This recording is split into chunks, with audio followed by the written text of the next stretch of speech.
Europe 1, bien fait pour vous. Les tendances. Il est midi, passé de 3 minutes, mais moi je dis on peut aussi se faire c'est pas le petit déjeuner, un brunch à midi, on peut faire le brunch, les viennoiseries, il n'y a pas de problème à cette heure-là. Aucun problème. Donc Jeffrey, de bonnes viennoiseries un dimanche, mais non, on n'est pas dimanche, lundi 1er novembre. Voilà. C'est parce que c'est férié, non mais... Concrètement, la viennoiserie a évolué, je trouve. En fait, à l'époque, on trouvait plutôt la viennoiserie dans les boulangeries de quartier. Aujourd'hui, la viennoiserie est devenue vraiment une star de la pâtisserie et même des palaces. Ça veut dire que les palaces se sont mis à la viennoiserie de luxe avec des viennoiseries ou des pains au chocolat presque à 4 €.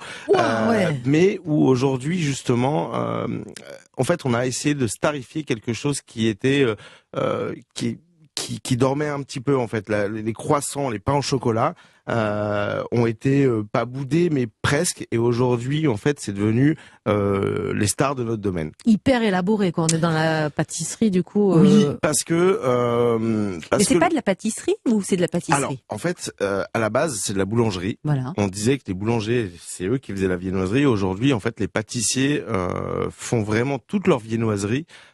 Bon, bien sûr, il y a des boulangeries et des pâtisseries qui ne font pas la viennoiserie, on le sait, mais dans toutes les pâtisseries et boulangeries de qualité, on trouve vraiment de la viennoiserie qui... Les étalages ont vraiment gonflé. Alors, il y a quoi, justement? Parce que, à part les croissants et les pains au chocolat, ça on connaît, évidemment. Les croissants et les pains au chocolat, mais il faut savoir que la pâte à croissant, on l'utilise avec maintenant une multitude de produits, que ça soit des fruits de saison.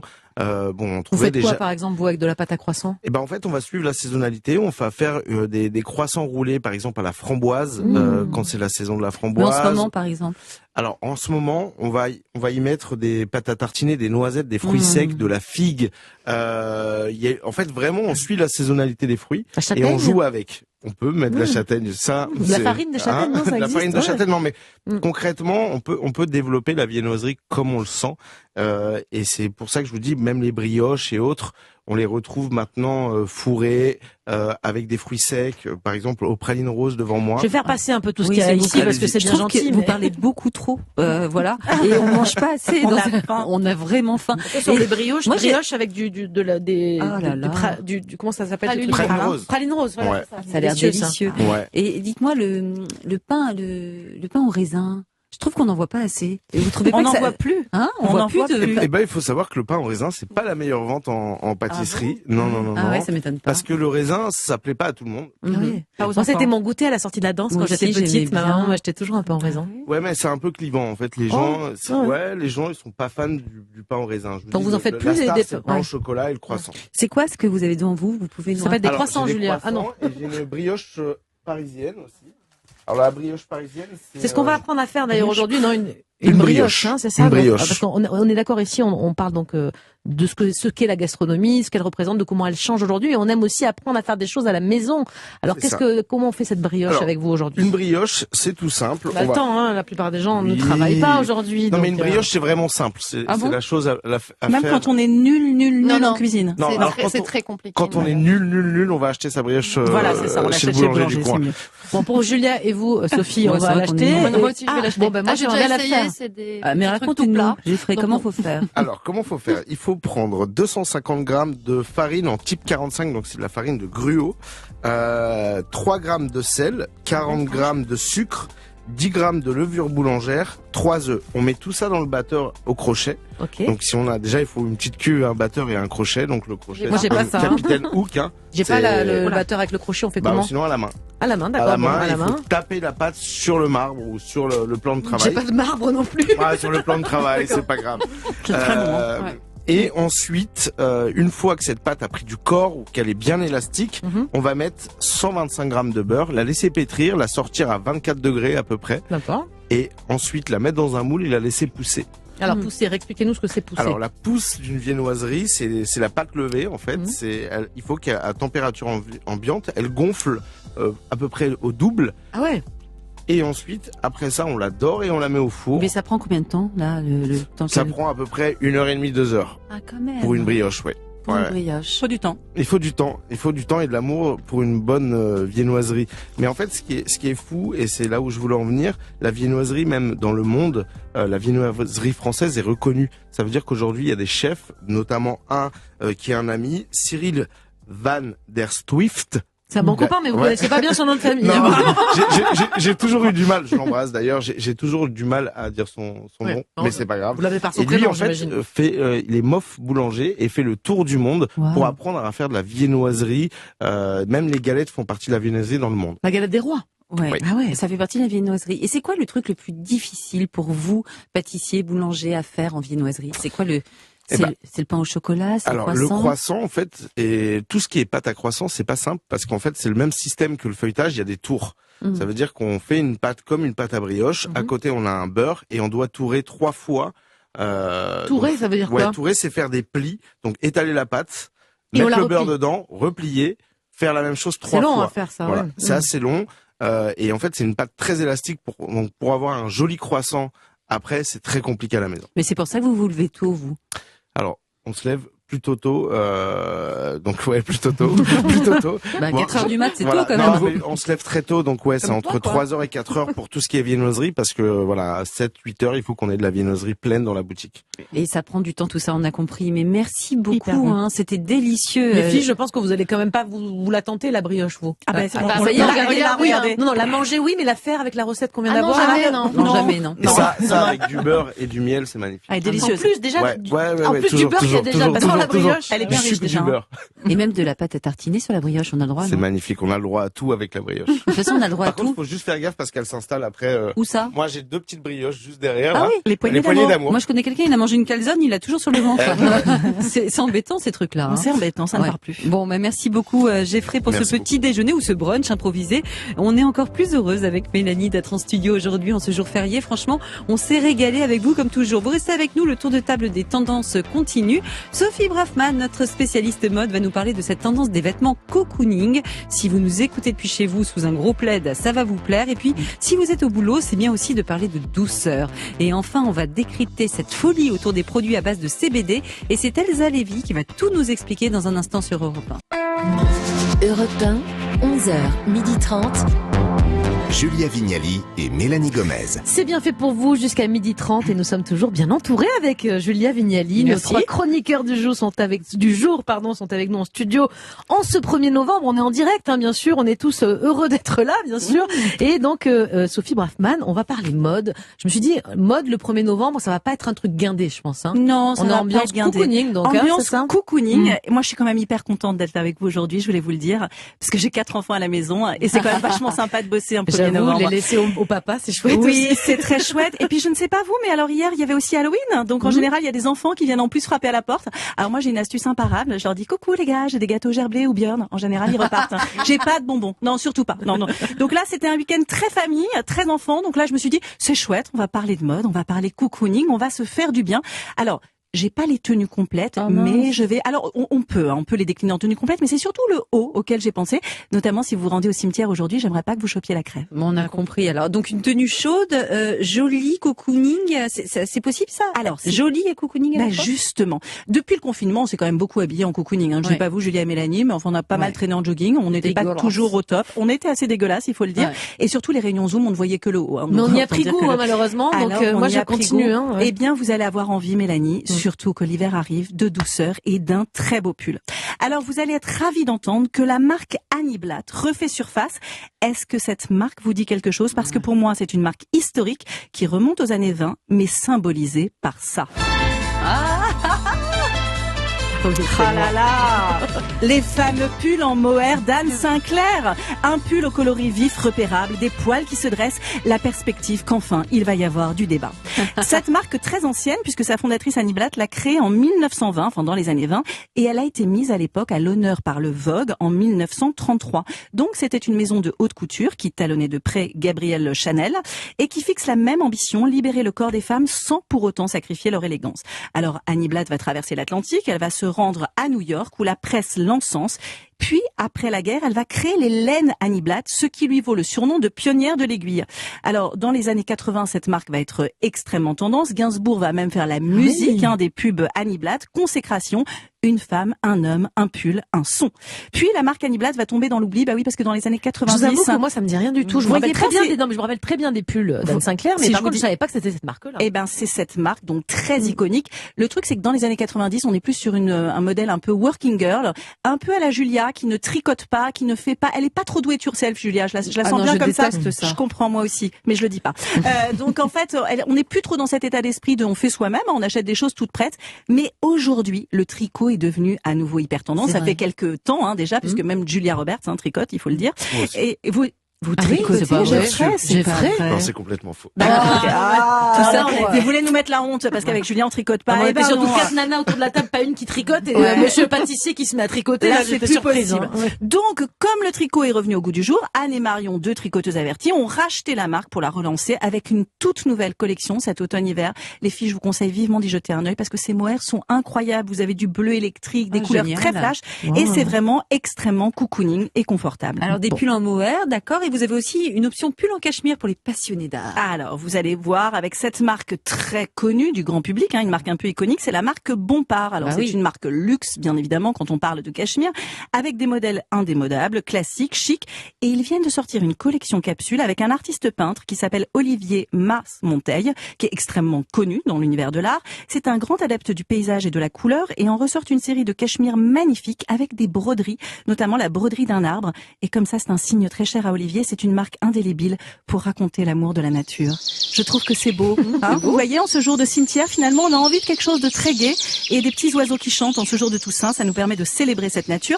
Et la bonne nouvelle, c'est qu'en achetant un de ces cachemires, parce que bon, il faut le dire, ils ont quand même un certain prix, un arbre sera planté dans le domaine de Chantilly. C'est un projet soutenu par Reforest Action. Ainsi, non seulement vous aurez un beau modèle, mais vous serez une belle personne en achetant ce cachemire. Bon, mais des cachemires éthiques et même avec des bijoux, je crois. Voilà. Alors, je voulais vous montrer vraiment une gamme assez diverse et variée aujourd'hui en ce jour de Toussaint.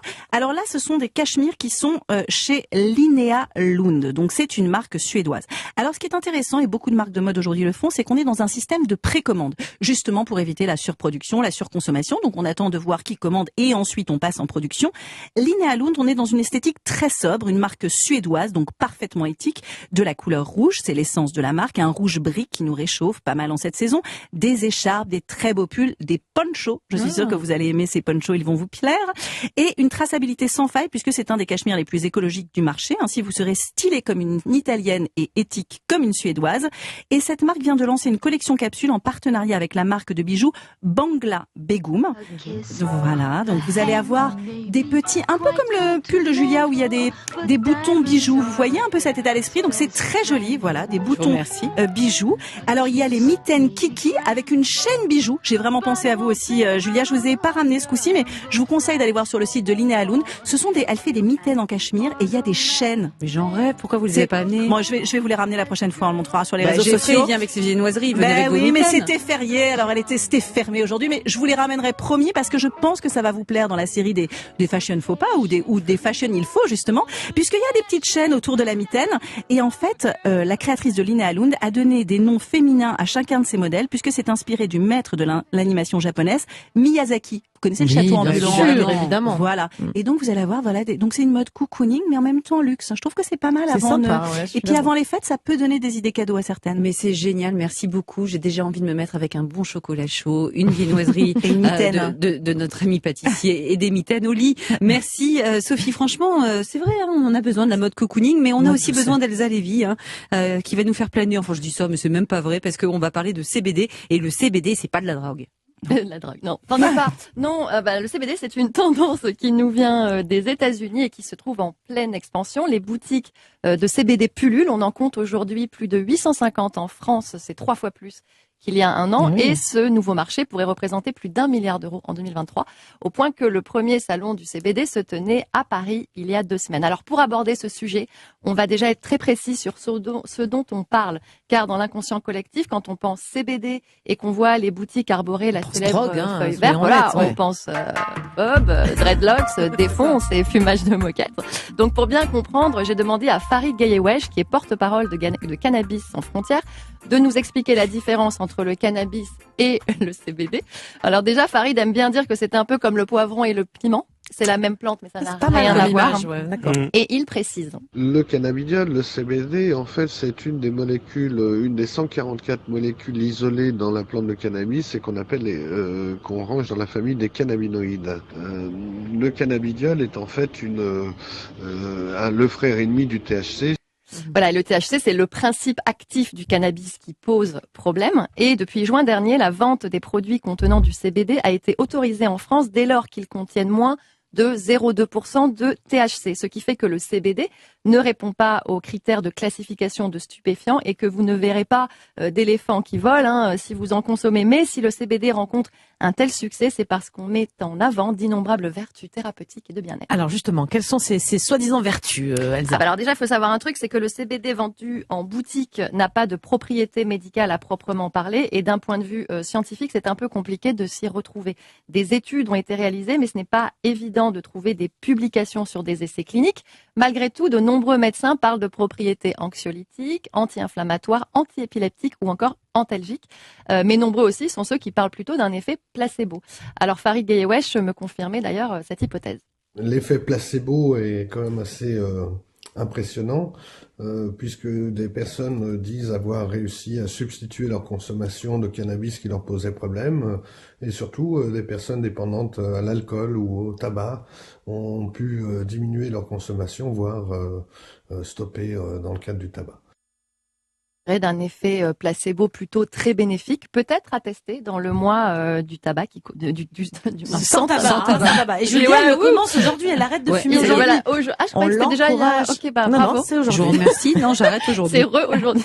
C'est aujourd'hui et pour toujours. Attends, ce qui est certain, juste, c'est qu'il n'y a pas de réelle contre-indication quand c'est à très faible dose. D'accord. Alors, quels produits on trouve justement dans les CBD stores? Eh ben, on trouve tout un éventail, que ce soit les têtes, les fleurs, les tiges, en tisane, en gélule, en huile, à mettre sous la langue. Tout invite à la détente, mais on trouve aussi des cosmétiques, des crèmes, des huiles pour les moments intimes qui aident à la lubrification. On a également des produits pour les animaux de compagnie et côté nourriture, des gâteaux, du miel, des bonbons. Bref, c'est un peu comme avec le bio, le vegan ou le sans gluten.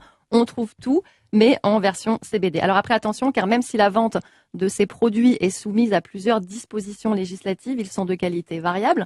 Il faut donc se tourner vers des structures qui garantissent une traçabilité et un contrôle dans leur approvisionnement. Je suis allée à la rencontre de Jean-Baptiste Berruet, cofondateur des boutiques Le Chanvrier Français, pour qu'il m'éclaire.